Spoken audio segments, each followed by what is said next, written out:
ശോഭിതയുടെ വേഷം.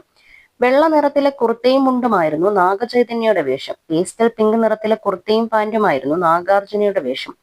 മൂവരും ചേർന്ന് അമ്പലത്തിലെത്തുന്ന വീഡിയോ വൈറലായതിന് പിന്നാലെയാണ് നാഗാർജുനയ്ക്ക് നേരെ വിമർശനങ്ങൾ ഉയർന്നത്. പൂജാരി ശോഭിതയ്ക്ക് ചന്ദനം തൊടാനായി നൽകുമ്പോൾ അമ്മായിയച്ഛൻ നാഗാർജുന ശോഭിതയുടെ മുടി ഒതുക്കി കൊടുക്കുന്നതായി കാണാം. ഈ രംഗങ്ങളാണ് സോഷ്യൽ മീഡിയയിൽ ശ്രദ്ധയാർജിച്ചത്. നാഗാർജുനയുടെ പെരുമാറ്റം അമ്മായിയച്ഛന്റെ രീതികൾ ശരിയായില്ലെന്നാണ് കൂടുതൽ കമന്റുകളും. ശോഭിത ഇതിൽ ആരുടെ ഭാര്യയാണ്? നാഗാർജുന ശോഭിതയുടെ ഭർത്താവ് എന്ന രീതിയിലാണ് പെരുമാറുന്നത്.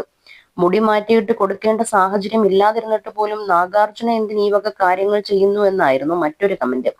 എന്നാൽ ഒരു മരുമകളുടെ കാര്യത്തിൽ അമ്മായിയച്ഛൻ ഇടപെടുന്നതിൽ എന്താണ് തെറ്റെന്ന രീതിയിൽ നാഗാർജുനയെ അനുകൂലിച്ചും ചിലർ കമന്റുകൾ രേഖപ്പെടുത്തിയിരുന്നു. നാഗചൈതന്യ ശോഭിത ധൂലിപാല വിവാഹം പരമ്പരാഗതമായ രീതിയിൽ വളരെ കെങ്കേമമായാണ് കൊണ്ടാടിയത്.